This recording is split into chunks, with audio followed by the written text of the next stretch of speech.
Pete Crow Armstrong is coming up to the major leagues for his major league debut in Colorado this week, 9 years after Javier Baez was promoted by the Cubs in 2014 for his major league debut, which is interesting because they were traded for each other in 2021.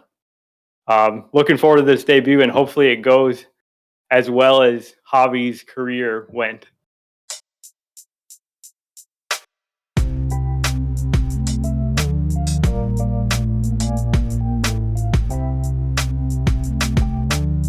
Hello and welcome to Getaway Day. This is episode 120. My name is Gautam. His name is Mason. And we are into the stretch run of the 2023 Major League season. Each team has, just 18 to 20 games left. And there's a lot of teams that are fighting for playoff spots here.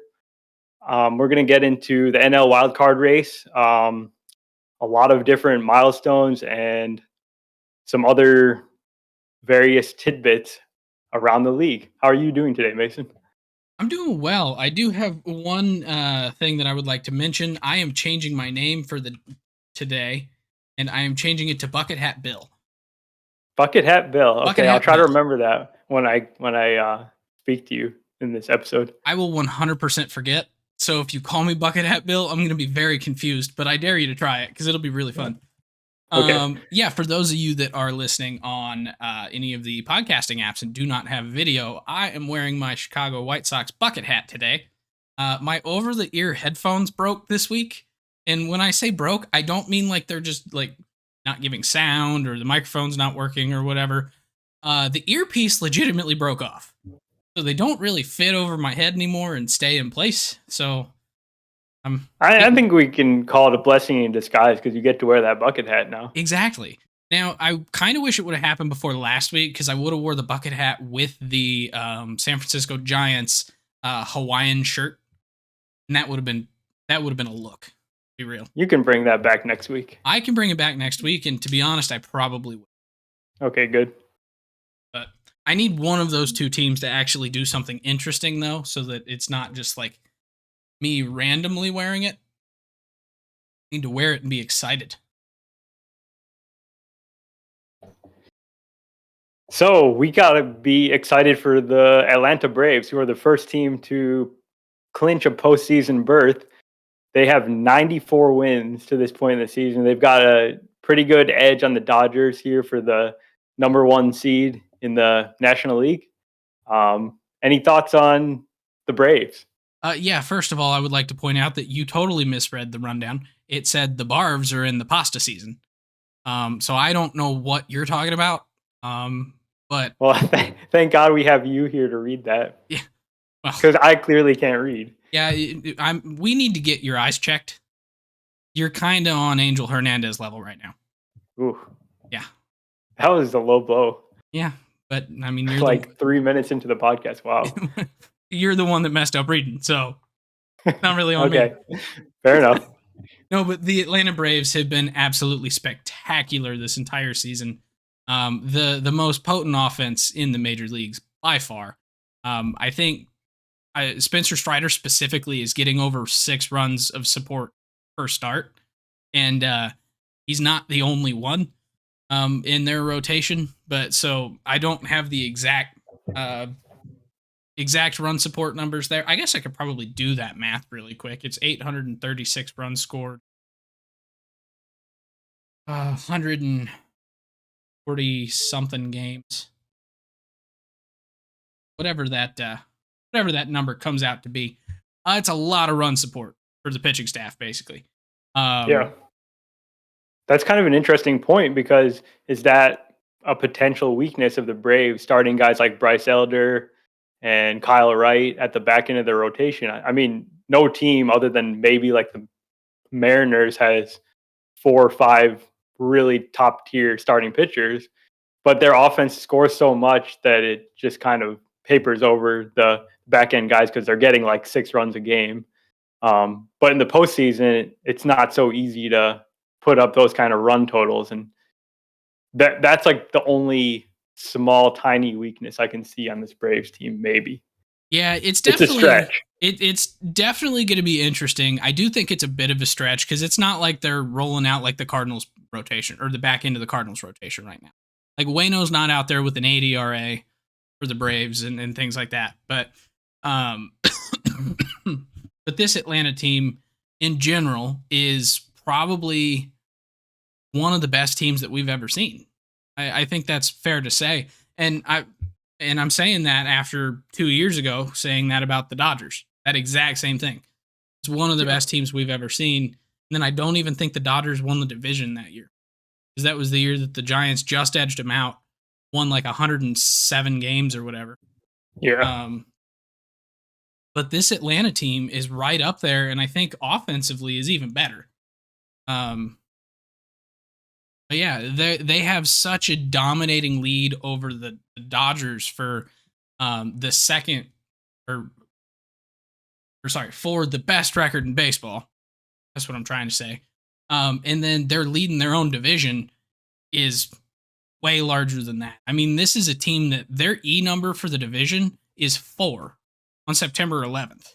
Like, and the second place team is not like just laying down and dying. The Phillies are 78 and 65, a 545 win percentage. That gets you into the postseason a lot. And they're very much in a playoff spot right now. 3.5 games up over Arizona for the wild card. And Atlanta is like, what's the actual? Atlanta is 16 games ahead of Philly. So that should just tell you right there how good this Atlanta team is. It probably doesn't matter how stark the difference is between their ace and Spencer Strider and their back end guys and Kyle Wright and Bryce Elder, unless Kyle Wright and Bryce Elder just absolutely tank. So, Yeah. I'm just trying to poke some holes in them because right now they look like the best team in the league, and we're going to see them in playoffs, obviously, and it's going to be tough to beat them. Right, they're the team to beat at this point. So I have a saying, but I don't want to say it out loud because I don't want to will it into existence. But I could think of one flaw. Let's just say there's a Greek demigod that was dipped in a river, except for one portion. You know what I'm talking about? Yeah, and I don't know who that is. I guess The Greek person? Oh no, I know who the Greek person. I don't know who it is on the Braves. Oh no, it's legitimately that part of each and every player. Oh, Yeah. okay, but that applies uniformly across the Well, league. exactly, but that's Yeah. their Achilles heel, if you is their. So we're not going to will that into existence. This is going to be a very healthy Barbs team. Yeah, and they have been. It's Yes, and they're something going to that continue to has- be. And I'm saying that because I will not take any blame for anything that may happen in the future. Not my fault. Okay, thanks for the disclaimer there. Yep. Another big news item here is that Pete Crow Armstrong has been promoted to the Chicago Cubs today, and he's the Cubs' #1 prospect, and it's a very exciting day because this guy is absolutely electric. He's the #1 prospect in the Cubs system, which is a very good system. He plays elite center field defense, extremely fast. He's added power and plate discipline to his approach this year, kind of rocketed his way through the minor leagues. He was in high A. I saw him at high A in Cedar Rapids last year at this time.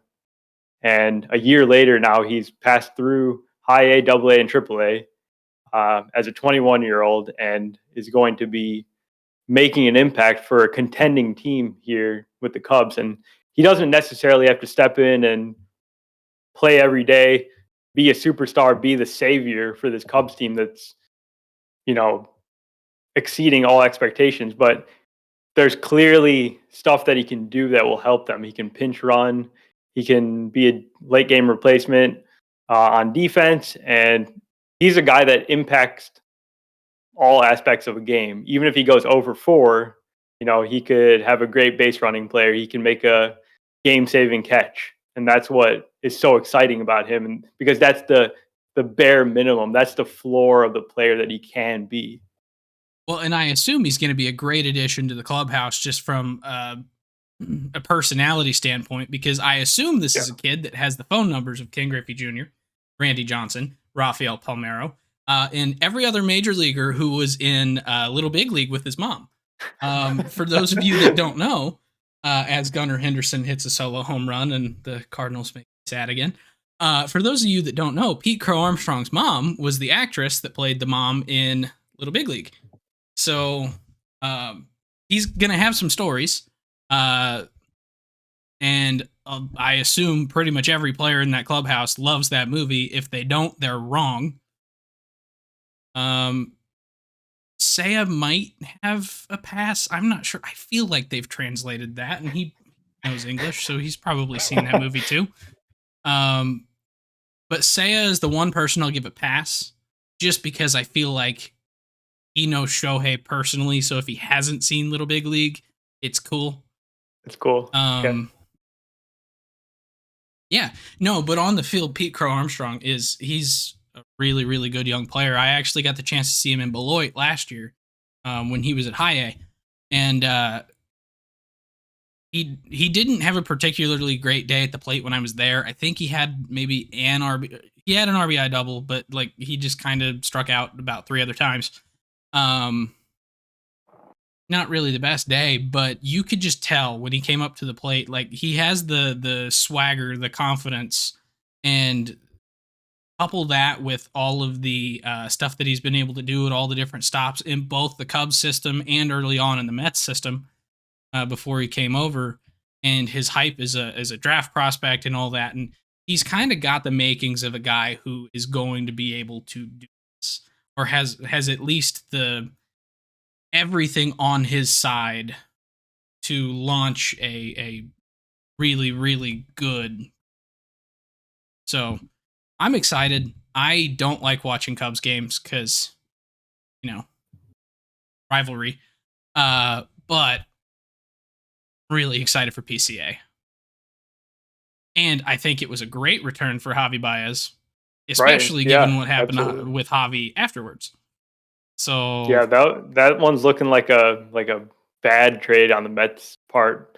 And the only reason I feel like it happened is because Crow Armstrong got injured about 7 games into his pro career with a shoulder injury that put him out for the season, and that just basically, I don't know, reduced his stock.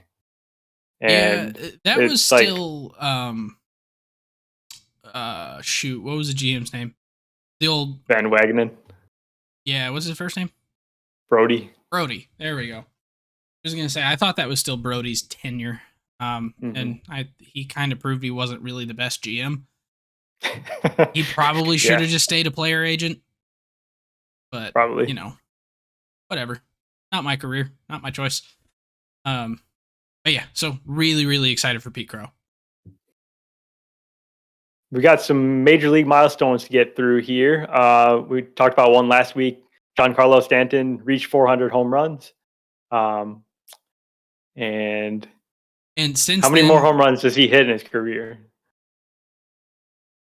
Sorry, say it again. How many more home runs do you think he hits in his career? He might have 450 by the end of this year based on how he's played the last week. He's at... Oh, maybe not. Maybe he only hit 1 more. Thought he hit like 2 or 3 more after that. But no, I think he probably ends up around 5. I think he's gonna play like he's. Let me actually collect my thoughts and say that in words that make sense to people.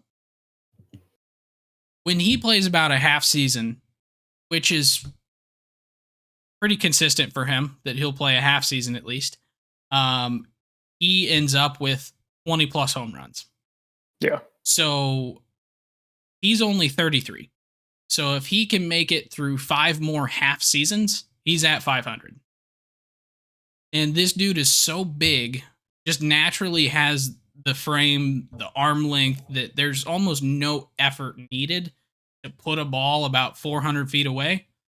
Honestly, 450 really doesn't require a whole lot. Yeah, the power is obviously real, and it's not going to go anywhere. It's more Yeah. just him staying on the field, and that's been obviously an issue in his Yankees tenure. Yeah, but he's been like 110 to 130 games the last couple seasons. And I think that's something that's still kind of attainable for him, Yeah, that's even true. with the injuries. Because, like, being that big, the injuries kind of naturally come. I mean, just look at Yao Ming in over in basketball. Like, he had a really, really, really dominant, great career, but it was kind of short and it was kind of dominated, especially at the end, by injuries. And that just kind of comes with the size. Like, it's unfortunate, but it tends to happen. And that's kind of where Giancarlo is at. Is he's aging. He's a very large man. The injuries are going to come, unfortunately, but the power is there. If he could stay on the field for 100 games a year, I have no doubt in my mind that he is 500, 520, somewhere around there. What do you what do you Mason think he Kutch, gets? what do I think? Yeah, I think he should get to 500. I'll just say that. Mason Kutch, cursed Kutch. That whole reading thing is still not working out for me today. But last week you said, "Oh yeah, he's obviously going to get to 400 home runs," and unfortunately, he partially tore his Achilles and will miss the rest of this season. And I don't think this is the last we've seen of Kutch, but unfortunately, that milestone is going to have to wait a little bit longer. He was having actually a really nice season with the Pirates. Now, listen, I want to defend myself. Sorry, we just got Aaron Rodgers news. Aaron Rodgers is in a boot and will not miss the game. I would like to defend myself here. I forgot to make the disclaimer that anything that happens in the future is not my fault on last week's pod. So there is some liability there on my part, I assume. I'm not a lawyer, so I don't really know. But I'm just a rando. I don't think I have that kind of power, and if I do, I'm sorry. I will use it for good next time. No, it's really unfortunate that Kush suffered this injury. He'll be out probably most of next year, if not all. So we're looking at 2025 really before he's back in like in full strength and on the field. And Kutch is already 30. It's like 35 or 36. Yeah, so he might have one or two more seasons in him, but this is kind of a really, I mean, it's an unfortunate injury at any point in your career, but especially kind of where he's at in his career right now. I don't like it. It leaves a lot of uncertainty as to what might happen, if we'll see him again, where we'll see him again, what he'll be when he returns. And he's a guy that just missed, I think, was like half the 2021 season with the torn ACL. So like, yeah, he's gone through some serious injury things in the recent obviously years. those are both kind of more on the freak accident side than the soft tissue kind of stuff. Yeah. So not the end all be all as some other injuries would be, but certainly not great. And they're like difficult rehabs, and for an older guy. Yeah. Hopefully he's back though. Because if he ends at 399, that's going to be disappointing. You want to see him, or not 399, 299. You want to see him hit that 300th. Oh, that was my bad. I said that he was at 399. Yeah, he is at 299. Yeah, 299. I guess like Bryce beat him to 300. Brings up something like, does that really matter to you though? Like personally, it doesn't matter to me. If he has 299 or 300 home runs, I have the exact same opinion of Andrew McCutchen. I mean, I do too, but it's one of those that all the clubs that they talk about really don't mean anything in the grand scheme of things, but there is this air of of awe around some of them. And 300 isn't 600. It's not 700. This isn't like rare territory we're talking about. But to get to 300 home runs, you have to be good. You have to have a long career. You have to be good for most of that long career. And I realize two of those almost sound the same, but there is a little bit of difference there. So ending at 299 and not being included in that list with the other guys that are in that list, it just feels like a snub. And you feel bad for this guy because it's like you want to talk about him in every aspect of his game with the rest of these guys. But this is one that he should have had that he missed by one. And so it's like you want to see him get it. And he's a great person. And he's probably one of the best, most likable people in Major League Baseball. And so you just really want that for him. Just that 300th ball. Get him 300, put it on his trophy case. And so for me, like, it matters just because I like him. It doesn't matter whenever I evaluate his career. Okay, yeah, that's fair. Speaking of round numbers, Matt Olson hit his 49th and 50th homers tonight, and they're still playing the second game of their doubleheader. So we talked about the Braves to start the show. This guy's a big reason why they've built a 16-game lead, or 19 or whatever, how many games lead they have in their division, because this guy is just unstoppable. And he pretty much has been since he joined the Braves. He's been insanely good. There's been next to no drop off from Freddie Freeman, which is really, I mean, maybe you could even make the case that Freddie's been better than him, but that's a different topic. But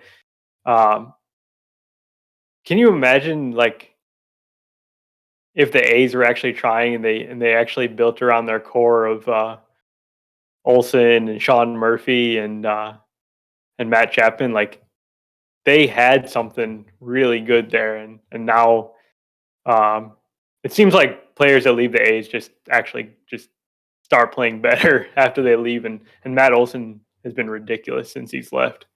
Yeah, I'm really happy for Matt Olson that he was able to do this. I think he had such an underrated career over and over. And I don't think all that many people knew about him when he came to Atlanta. And so him being able to do this, hit 50 home runs in a season, period, is amazing. For him to do it on a team that actually gets media coverage is even better. Because now people are going to start going and looking at his early part of his career. And I kind of hope that Matt Chapman ends up doing something kind of cool like this too, so people go look at him more. But what I was trying to find was how many 50 home run seasons have the Braves had? Hank Aaron didn't ever have one. And so, like, he might honestly, a complete list of every 50 homer season. Sarah Langs.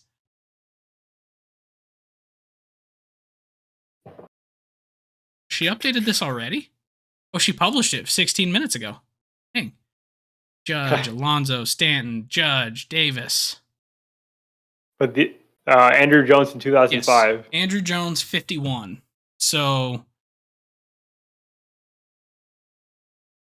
I'm looking to see if there's any others here. So really, in two more home runs, then Matt Olson is the king. Like, yeah. Obviously, there's a different home run king that the Atlanta and Braves franchise would prefer to talk about, but 50 home runs is rarefied air in general. No, yeah, no doubt about it. A single season home run record for a team that, like the Braves, it's not a small accomplishment. Like, that's incredibly impressive, and it's going to stand up for a while, you would think, unless Ronald decides he wants to hit home runs next year or something. Yeah. So Matt Olson has the 48th 50 homer season in Major League history. A fairly good amount of them have been here in the last 23 years. 25. I guess we should probably go back to the season of 98 where there was, 4 guys that all hit 50? Yeah, something like that. Um, but yeah, so this is awesome for Matt Olson. It's awesome for the Braves. I wish that Matt Olson would get some more MVP love this year, but he's He not is. gonna. He's absolutely gonna finish like third or fourth in the race. Oh, I know, but I And feel I feel and like you with can't. I feel like with this season and any other year, without those other two guys, he might be it. Right. Yeah. And he's This is probably like going a to finish season. third or maybe fourth because Freddie is doing equally awesome things. He doesn't have a big round number, and I think that's going to give Olsen the edge. Exactly like Oh, how I don't know about that. Honestly, Freddie, that this is also a different conversation, but like Freddie's season has been so good. Like there's so much more to it than just the pure home run total. well, I feel and like it's the yeah, and that's what I've been saying about Mookie, like yeah, with not having the stolen bases. But I, especially now that Mookie's injured, I'm pretty he's confident that. back. Oh, is he already? Yeah, he was Yeah. back yesterday. Oh, good deal. I was worried about that. I knew he was on crutches, but I didn't actually look too much into it. I wasn't really sure what was happening. Um, but saying like those two guys, Mookie and Freddie, are I think consistently underrated, which is weird for how like much hype and how good those guys are that you could be underrated and be that good. But I think this season is going to show that that's exactly what it is because I like Mookie. I think has a very good case to be the MVP. I don't think he's gonna. I think Ronald's nice round numbers 30-60 is really cool. 40-60, which now is very much in the cards. It's going to be hard to not give the MVP to that. It's going to be exactly like last year when it was Shohei, who I think Shohei should win the MVP every single season that he is both a hitter and a pitcher, top 10 at both. Even if he's not the best hitter, even if he's not the best pitcher, he is the most valuable player, period. Judge got it because of 62. And also the fact that he nearly had a triple crown. But I think those big round numbers are what set it apart in close races like this.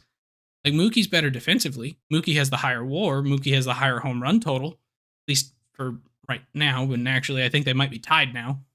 Ronald hit 36 today. But I do think those round numbers do sway a decent number of voters. I think Ronald's going to get probably the MVP, and I think Matt Olson might edge out Freddie for third because of 50. Could be. Yeah. Another guy who is having a very strange season, Trey Turner. He, started very cold, and in recent weeks and months, really, he's just been on some kind of ridiculous home run binge. And we were just kind of looking into this before the show. He's hitting a lot more fly balls at the moment. Seems to be chasing less, so maybe he's kind of settling in with his new team, feeling more comfortable. And this whole Phillies lineup is just mashing right now, and they look pretty safe to really make the playoffs here and be one of the wild cards. Yeah. I'll kind of go quickly through this one, but I think 10 years from now, this Trey Turner season is going to be so, or like the context of this Trey Turner season is going to be so lost to history. Because if you look at his overall numbers on the season, like they're not Trey Turner numbers. Like he's got a 266 average. That's not Trey Turner-esque. It's usually around 300. But like he's got 24 home runs. That's the second most he's ever hit. He might actually break 28 for the most in his career. He's got a 108 WRC plus. He's 3.4 WAR. Like he looks like he's solid. Very beginning of the season, he looked awful. I think cold is not the right descriptor for his April and May. I think abysmal is really the right descriptor for that. June, he was solid. He was above league average. And July, he went right back to abysmal. And then since then, he's been on such a tear that now his season looks relatively normal. Yeah, it's So funny that the way that things kind of just wash out over the course of a 6-month season. yeah, That's kind of what you were alluding to with it being going to be lost to history in 10 years. No one's going to remember any of this that we're talking about here. But yeah, he's a formerly elite player. I guess I'm really going to have to like think about what I think about Trey Turner going forward. Is he going to reach those superstar levels, or is he kind of somewhere in between? I think he Because still has it in him. Bit. I think he's got maybe 2 more seasons where he has the potential to still be a superstar. I think after that, then we're going to start talking about just being well above average yeah, and then falling off probably pretty quick here in the which is really interesting that you say that because coming into this season, when he signed his big contract, I was absolutely raving about Trey Turner.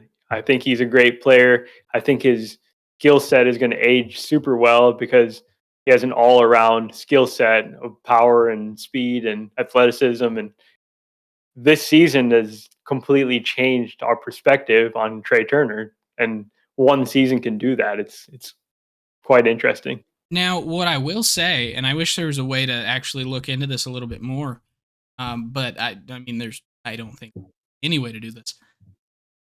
I think this is like the best example of how mentality can sway your season. Because he started out cold, and then he got colder and colder and colder, and seemed to be in a tailspin. And then just a little bit of support, a little bit of love from Philly, of all places, doesn't make any sense to me. I think they might have all been drunk that day. Hold on. They might have all been sober that day.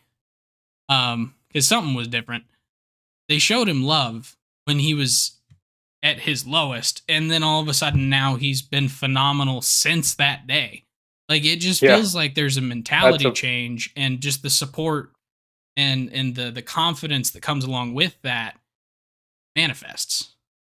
yeah. I mean, that's a fun little narrative that it seems like the season flipped on that day, and maybe it is what happened, but also maybe there's something else going on behind the scenes. He changed his approach. He Oh, tweaked his batting stance. I mean, anything could have happened. We don't know. I'm sure there is, but there's I'm sure if we asked him, I would bet that he would just say it felt like a weight was lifted. And then at that point, it just allows you to focus on the changes and get a little bit more focus. So I'm not saying that that is what fixed him, but I'm going to go out on a limb and say that it probably helped his mindset a bit, which probably made everything else easier to digest and easier to adapt to become what he is this month, last month. Garrett Cole, one more this week in baseball major league milestone type thing. 200 strikeout seasons with the Yankees. I guess that's the first time that's ever happened. Yeah, that one just really was weird to me because I Yeah, that's heard that surprising. that 3 was the first time ever for the Yankees, and it's like Roger Clemens didn't do it, or name this other big strikeout pitcher didn't do it. Like Randy Hmm. Johnson wasn't there long enough. Okay, Right. makes sense. Clemens was a little bit older in his career with the Yankees. He actually did it once and then was 192 and 190 the next 2 years. And then he was out and over on another team. So I just thought that was really interesting because it just kind of shows you that the Yankees have never really had dominant guys that have stayed for 10, 20 years. Well, it's that, and it's also that the number of strikeouts in the game has gone up so much that 200 strikeouts is extremely like impressive in this stage of the game, but it's also not a mark that many pitchers were reaching in the 1960s or whatever Yeah, but at the same time in the 1960s, you did have guys that were doing it. You had Bob because they Gibson, you pitched had like Steve 300 Carlton. innings a season or whatever. Yeah, so yeah, so how not? The Yankees No, have been yeah, around that's forever. I get. Yeah, I'm with you there, and we got to give credit to Cole. Talking about underrated superstars, the guy puts up amazing numbers year in and year out, and he's not really appreciated. Yeah, that's true. So People appreciate Kermit the Frog, but people don't appreciate Kermit the Frog. yeah, so I think Garrett Cole's like right up there in the AL Cy Young race. But today we're going to talk about the intrigue of the NL Cy Young race, and this is just kind of I would like to go change ahead. that word from intrigue to confusion. Yeah, I mean those are in the same vein, I think. But it's very muddled at this point in the season, and a lot of years we have like a standout candidate that has a 2.3 ERA. They struck out 200 batters in the season. They've thrown near 200 innings or 200 innings or more. They've got a great whip, and sometimes they, in the past, they may have had a lot of wins and great win-loss record, maybe play on a good team. Those are like the characteristics of a Cy Young pitcher from the past. Obviously, things are changing with pitchers not going as deep in games, and there's that candidate does not exist in the National League. Not to say that there aren't like really good individual seasons that have happened. So what do you think we go through like some of the top candidates here and just like examine their cases for winning the Cy Young? Yeah, and I think we have to start with the guy that for the first half of the year I think had it in the bag. Is And that's I was going to say there was a point this season where there was a front runner for NL Cy yeah, Young. and it wasn't even actually that long ago. I would say that he was the front runner. That's Spencer Strider. Before he had a couple of like blow up starts, essentially, he's given up quite a few runs in his last 2 or 3 starts. Yeah, he's had And 2 recent starts where he's only made it 2 2/3 and given up 6, or 7, and that was to the Pirates and the Cardinals of all teams. So yeah, I think what's not in this whole discussion, what's not up for debate is that from like a pure talent and skills perspective, Spencer Strider is unmatched by any of these other guys we're going to talk about. Like he is dominant. He strikes everybody out. He like throws super hard. And if you want to like one guy for one start and you're just looking at like pure skills, this is the guy you pick, not just in the National League, like all of MLB. This is the guy. Do you disagree with that? I agree, and I'm actually going to raise you. Um, this year, Spencer Strider is to dominance as Mets Jacob deGrom was to dominance. Sure, he's above the rest of the pack. That's the point you're making here. That there's deGrom when he's pitching, and then there's the rest of the guys. And that it's same thing with Strider. The problem with his Cy Young case is that his ERA now is 3.83, and that's not super impressive. Like there's no way to get around it because of those blow up starts. It just kind of inflated his ERA. He's been a little bit unlucky with BABIP and a couple other things. Home run rate. But yeah, home run rate a little bit, left on base percentage, like hard hit rate. Those kind of things. Yeah. Like his last 2 starts, he's given up 10 runs in 8.2 innings. So basically a 10 ERA in the last 2 starts. And that has taken him from a 3.46 ERA up to 3.83, which is a massive jump in just 2 games at this point of the season. And 3.46 is high for a Cy Young candidate, but I wouldn't say it's completely out of the question there. It's happened before, and I think Jay Jaffe on Fangraphs actually put together a really, really nice article on this. But basically, that would have put him in the realm of like the Bartolo Colon's Cy Young season in 2005, which was a 3.48 ERA. Roger Clemens in 2001, 3.51. Lamar Hoyt in 1983, a 3.66. So 2 starts ago, you'd say, okay, Strider is the most dominant pitcher in the sport right now. He has a kind of high ERA, but he's also got a high BABIP. He's got a huge difference in his FIP and his ERA. Like it's like 0.9 or something, isn't it? Right. So I guess like that if we can move on from Spencer Strider here and segue into this is like a philosophical question about how you would rate pitchers. Is it based on like like an evaluation like FIP, which is taking into account like their strikeout rate and walks and the things that they can really control? Like we all recognize that that's a pretty good way to evaluate pitchers, maybe better than ERA. But at the end of the day, are we gonna give them extra credit for that when the actual results, basically the runs allowed or whatever, is a lot higher than some of the other candidates? Like, what do you value here? Yeah, and I mean, results matter. They Yeah, do. Like, exactly. so like you could pitcher win is a terrible stat for 99% of things. There are a few very minor things that it might be able to help you build a case for, but it's ultimately like the least important stat out of anything. When you're talking Cy Young, that number at the beginning actually does kind of matter. Is it shows I that don't know if it does though. it does a little bit.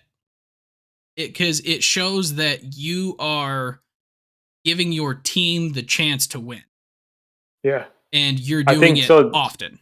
So if you So I have think a really really like um the stark difference in your wins and losses, that's just showing that you are giving your team a great chance to win every time out yeah, versus you're just kind of in general good enough to maybe win, but they lose a lot too. Like it doesn't give you the full context, but it gives you just a first look. Okay, this guy may be something that we need to look at, especially if you're 16-5, like Spencer Strider is, or mhm. 16-3, 18-3. What's Justin Steele? So yeah, I think Justin Steele is a perfect example of exactly what you're describing. He's 16-3, and I'm looking at his game log here. He's had 2 starts all year where he's not pitched at least into the fifth inning, and every start but three, he's pitched at least 5 innings, and he's only had 2 starts all year where he's given up 5 earned runs. Every other start, he's given up 3 or fewer earned runs. So every single time out, he's giving the Cubs a chance to win the game, and they actually are winning quite a few of those games that he starts, not surprisingly. And I guess he gets some credit for actually like being consistent and not blowing up ever this season. Yeah, which is another big thing. It's like consistency is key. Yeah. Um, we've seen Cy Young level abs of seasons. I mean, in 2019, Jack Flaherty comes to mind.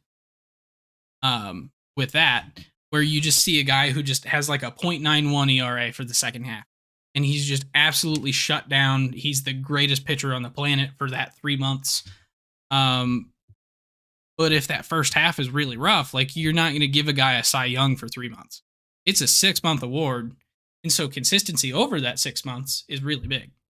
And that's where a guy like Justin Steele really, really has a leg up. I mean, he led the majors in ERA until like sometime in August, right? He's leading right now. He just took Oh, the is he lead still? back from Blake Snell. Yeah. So yeah, Blake so Snell was leading for a while, which takes us to Blake Snell, who's having an extremely odd season, I would say. I would say Because he's exactly what I was just talking about. With yeah, it was a little bit longer than just like the second half. Like it was into the first half, but he hasn't been consistently amazing all season. yeah, and the way he's gotten there has been a little bit unorthodox because, well, he's actually doing the things that Blake Snell always does, which is not throw a lot of pitches in the strike zone, but get a ton of chases, get a ton of swings and misses. He's walking a ridiculous number of people. I think he would have 10%, like he would have one of the highest walk rates for a Cy Young winner if he actually won this. I think highest. And stranding just an unsustainable number of guys. But at some point for this award, does that matter? Like he is getting the results. He is, top two in the league in ERA, and sometimes that can tell you a lot, like about what the season that he's having is. So Blake Snell's right up there, like in terms of like strikeout rate, being the next guy after Strider. Yeah, and so Snell is where the question of how much do you value stats that we can't like truly see with our eyes, like FIP, is like he has the biggest gap in FIP and ERA. Yeah, his ERA minus FIP differential is the lowest in the major leagues, or in the National League at least. So his FIP is high. His ERA, it's normal. His FIP is like 369? Yeah, 369. His ERA, on the other hand, is 250. It's a huge difference, and is saying that there's a lot of something else going on that's helping him get the results he's getting. But he's getting the results. And so do you care about the results, or do you care about how he gets there? And that's why this NL Cy Young is so difficult. Because there's not any one person that's dominating in everything. Some guys that are dominating in ERA aren't necessarily dominating in the underlying stuff that they can control on their own, like a 14% walk rate. I guess like I'm starting to fall more on the got to give them more credit for what actually happened. Like the expected stats and everything, those tell me a little bit more about, hey, is this going to keep up? But what's actually been completed, Blake Snell is given his team 161 innings of 252 ERA baseball, and that's extremely valuable no matter how he got there. Yeah. And that's the other thing. Innings. How much do you value exactly. Innings? And that takes us to Zach Wheeler, who has more innings than... Is he leading the league in innings? Or no, I think Logan Webb. Logan Webb has about 190. Zach Wheeler is still somewhere in the 170s. Yeah, so those two guys they've got to be discussed here because they're eating so many innings, and that's become a rarity among starting pitchers. Steele's quite a bit lower because he missed a couple starts with an injury, and he doesn't usually go like 7+ innings in a game. And then guys like Blake Snell and Strider don't necessarily last super long in games themselves because they throw so many pitches and they get so many strikeouts that elevate their pitch counts. Guy like Wheeler, he's super impressive because I feel like he always manages to go like very deep in games. And Wheeler is a pitcher at a time. It seems like every time he pitches, I turn on the game, he's in the 7th or 8th. Yeah, it's crazy. Like that's mid 2000s, not 2020s pitching right there. A guy who can reach the 200 inning mark, which is apparently an astounding feat now. And he's doing it while putting together a fairly good season. I mean, he leads the league in FWAR. He is second in the league in RWAR from Baseball Reference. His FIP, which we've said expected stats, it's hard to award someone on what we would expect, but not what they did. But if you look at his expected stats, he himself is doing great. With a 293 FIP. His ERA, on the other hand, is back up around 50. So how do you I'm so torn, that? Like I want to say, yeah, Zach Wheeler should win the Cy Young, but yeah, like I can make the case for him. Like I see it. So the thing that I think maybe helped me a little bit, at least not as far as who I would vote for, but who I think probably will get the Cy Young, is reading Jay Jaffe's article. He was talking about a new stat that Fangraphs has come up with that they're calling Cy Young points. And it's a formula that's incredibly simple. It's just using innings, earned runs, strikeouts, pitcher wins. That's it. And every Cy Young winner from 2006 to 2020 has been top 2 in that stat that they've created. Every single one without fail from 2006 to 2020. So they've got 15 that all fit in that category. So he ran that stat for all these pitchers, and Blake Snell and Justin Steele are the top two. And they're pretty far and away as far as their Cy Young points, but then they also did a version that does include FIP.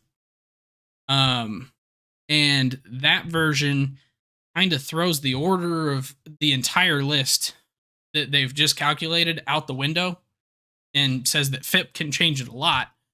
But when you do that, Justin Steele takes over. So he's top two in both the FIP version and the regular, which means I kind of think that Justin Steele's probably going to win the Cy Young if their thing actually holds true. It's going to be interesting to see if it works for 16 in a row. I guess not 16 in a row because 2021 and 2022 are out. But yeah, it seems like such a simple calculation, and it doesn't seem like it would work. So I'm curious if it will. But it says Justin Steele is probably going to be your Cy Young. So the question is, for Cy Young. Yeah, I think I don't know, and we got 3 more weeks of the season, and maybe it'll become more clear. Maybe Justin Steele will get blown up this week, and his ERA will balloon by 20 points or something. I don't know that that's gonna help. Like, I looking at it all, I feel like for me personally, it's actually down to Justin Steele and Blake Snell. Okay. Which it's weird for me to not say Spencer Strider, but I think given everything I've looked at and read today and today alone, I would say Steele and Snell are the top two, and I'm probably voting for Justin Steele anyway. Like, his expected stats and his actual stats are both really good. He's striking out a decent number of players. Yes, he has quite a few fewer innings. Does he have fewer innings than Snell? Yeah, they're about the same actually. Let me check on updated. So in that case, I'd maybe give the edge to Steele because he Snell, he hasn't had the blow ups. Snell is at 161. I think Steele's past that. Justin Steele. Oh, he's at 159. At 159. So they're about even on innings pitched. Yeah, so I kind of feel like looking at results as they happen, consistency, and expected stats all is one group. To me, Justin Steele is far and away the winner, even though he's only got 27 starts and 159 innings. Which is, what is that for average innings per game or per start? Is 159 divided by 27. That gives him about 6 innings per start, 5.89. So if he were at like 5 innings per start, be like, maybe not. He's not really going that deep. But really, his inning total is just affected mostly by the couple games that he missed. He would be closer to that Zach Wheeler point. So I think for me, it's Justin Steele. I don't know that there's really much of a question about it. Okay. I guess that helped you get to the answer. So Justin Steele for Cy Young. Okay. I don't like it. I don't want another Cubs Cy Young. We already had one in 2015. We don't need another now. I think we need another one now. Hard pass. 2015 was a pretty good season. Yeah, and he didn't even deserve it. Greinke did. Oh, man. Anyways, I think we're going to have to push NL's wildcard race to next week again, but I think we should set up. You're going to say, we got 10 minutes. We can power through. Yeah, I mean, we can talk about it. So there's a lot of teams that are still in it. No team has fallen out of it since last week, I would say. There's a really big series between the Cubs and the Diamondbacks at the end of this week, because those are the two teams in second and third right now. They played this past weekend, and the Cubs lost 3 out of 4 at home to Arizona, which was not ideal, obviously, for the Cubs. And it kind of keeps that second spot in play because it looked like the Cubs were a leg up, and I do believe they are the better team than any of the teams below them right now. But they have another chance to get back at Arizona this weekend, and that's going to determine a lot with what happens with this race heading into the final 2 weeks. Yeah, the reason that I wanted to actually still talk about this, even though we are getting pretty close to our hour, is I kind of noticed something with one of the teams that is still in it that we've been talking about for a while, and I don't think that Cincinnati has enough left in the tank with their pitchers to be able to continue this. I mean, Cincinnati just dropped 2 of 3 to St. Louis here this week. They have 3 more games against St. Louis, I think, next week, and Yeah. their schedule is admittedly very, very easy. They've got a really easy week this week. They got Detroit, and they've got. Do you know what the other team is? It's another City? like. I don't think it's Kansas City, but it's another like pretty bad team. It's the Mets over the weekend. Yeah, so they only have, I think, 1 series against teams over 500 the rest of the season. Like that's They got the Twins. Yeah, that's it. That's why they're still in this race. But what the Cardinals series showed me is, and it's a little bit difficult because I've been talking all year about how the Cardinals are actually still a team that can hit really fairly well. But the Cincinnati team, just the pitching was not there. It just seemed like their pitchers were all drained. Like other than Hunter Green, it just kind of feels like all of them are just absolutely gassed, which when you're a game and a half out of even having a spot and you're gassed to the point where you're just absolutely getting lit up every game and you're having to score 5, 6, 7 runs just to win, that's going to make it really, really tough. And so, yeah, and kind of under the radar, their offense has not been super great for quite a while now. You know, Ellie is really struggling. Matt McClain's now injured. yeah, Matt They did McClain, get Joey Jonathan. Votto, they're both. Well, they out got still. Joey Votto and Jonathan India came back yesterday, so did they? that could help a little bit. Yeah, That'll be big, but I honestly think it's more on the pitching that is going to, because the bullpen was not good. Like that's maybe the bigger concern than the rotation. Because Andrew Abbott and Williamson, like they've been struggling a lot in their last couple starts. But that bullpen is just not looking like it's holding together anymore. And I'm kind of worried. Some of these other teams, though, like Miami, so they're apparently the hottest team in the major leagues, and I've not heard a thing about Miami unless you and I have talked about it this entire season. Come on. We talked about that's true. Miami a lot. No, we do. We talk about Miami a ton on this podcast. Yes, we do. But what I'm saying is, outside of this, I don't hear anything about Miami. Nobody talks about them. Like, so I don't really know until I come here. Like, is Miami, how good are they really? Are they hitting? Are they pitching? Whatever. And obviously their pitching keeps them in games a lot of the time because they don't really score all that many runs. But they're 8-2 in their last 10. They're only half a game out, and I honestly have no idea how. Well, they're losing 11-0 to the Brewers right now. That might cool them down a little bit. Oh, the Brewers remembered to score after like 12 inning no-hitter yesterday. Yeah, to be honest, like I don't believe in this hot streak by the Marlins. Like I don't see anything different with what they're doing. I think they've gotten like a couple decent, starting performances from guys. Not today, Jesus Luzardo. Sandy Alcantara is probably out for the season. That's not going to help. The lineup is still subpar overall.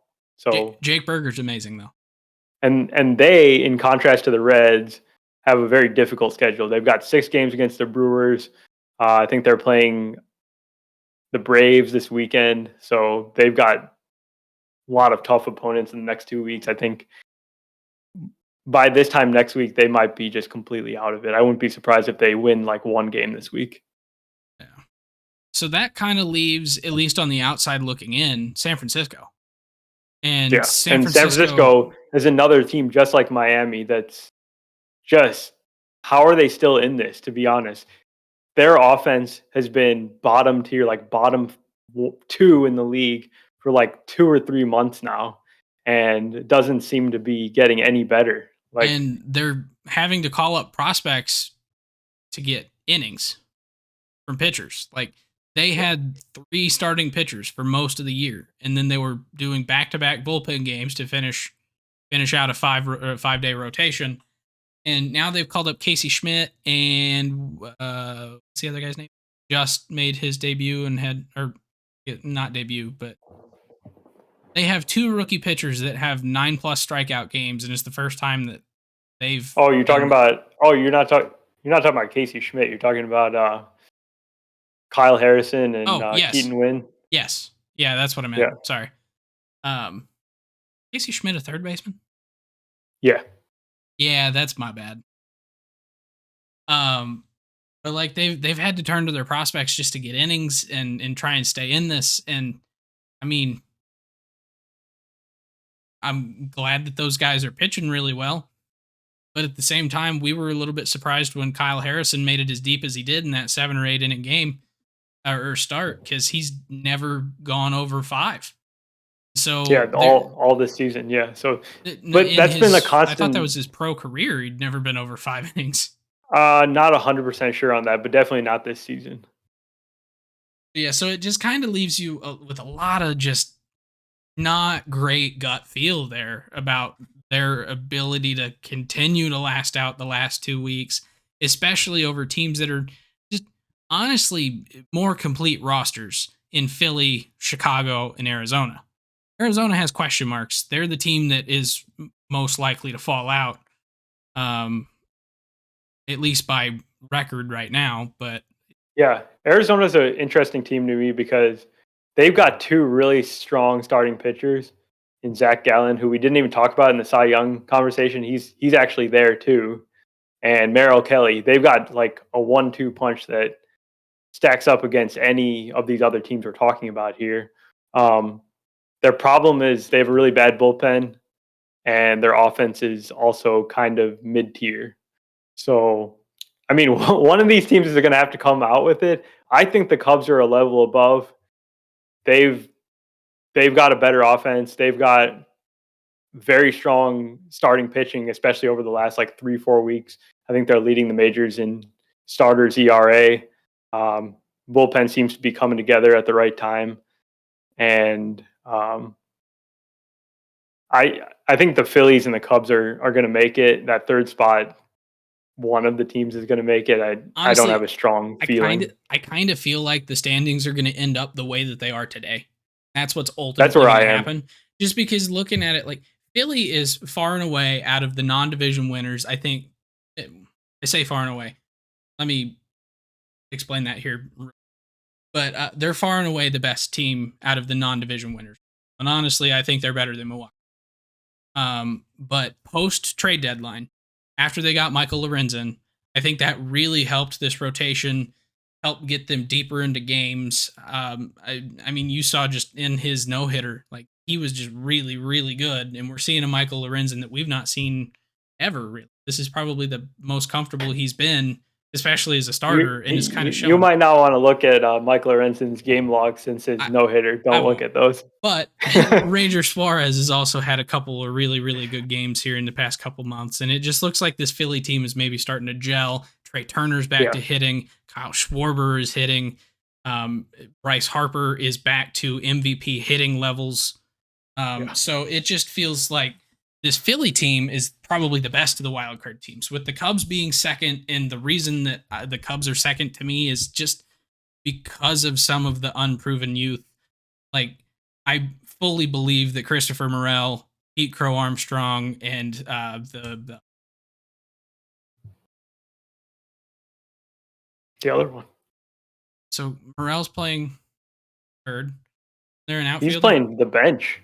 Morel's taking the back seat. Yeah.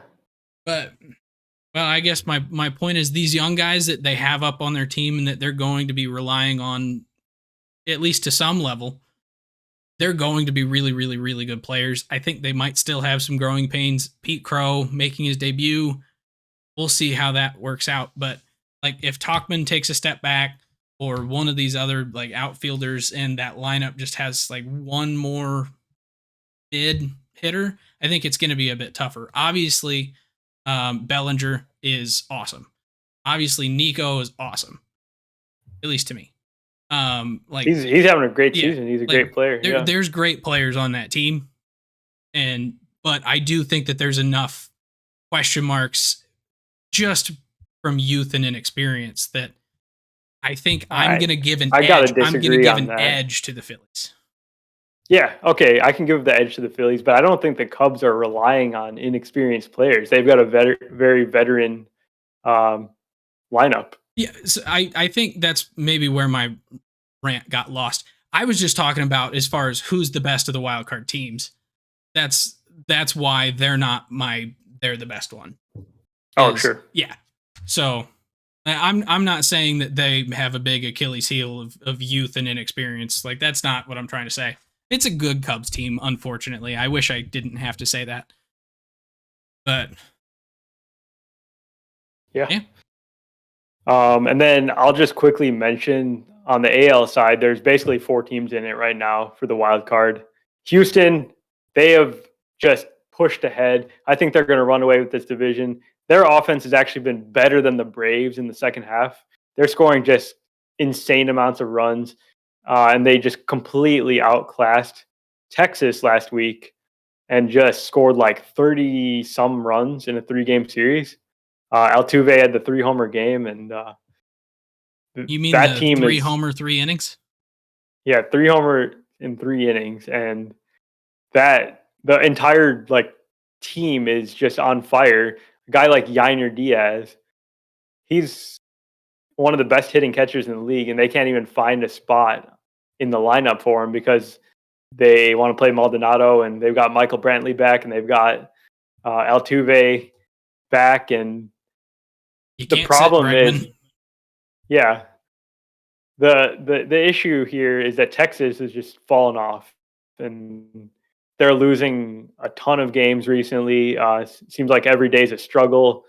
And they've got a huge series with Toronto this week, one of the teams that they're fighting basically for the wild card spot. And game 1 of the 4-game series, Texas is up 10-3 in the 8th inning. So good start for the Rangers there. But that's also kind of where Texas has been falling apart, is in the late innings. And it's not that they haven't been able to score, because they've been able to score. It's just their bullpen has just lapsed. Like even their 2 best relievers, I think, in Josh Spores and Oldis Chapman, have both just had major issues in the last month at shutting down innings, not allowing runs, and it's kind of spiraled into a ton of blown saves. Yeah. Maybe we'll come back to AL next week or something. All right. So we can do it. I'll have to make sure to put less things in This Week in Baseball so we actually have time to talk about it. That's on me. No worries at all. It was all good talk today, I think. Enjoy the last 21 days of the baseball season, regular season, and thank you for joining us today and supporting us. And we'll talk to you next Monday. If you enjoy the podcast, please subscribe on your favorite podcasting app or YouTube to make sure you don't miss any future episodes. Join the conversation on Facebook, Twitter, Instagram, and TikTok at Getaway Day Pod. If you enjoy card collecting, check out our sister YouTube channel at Getaway Day Cards.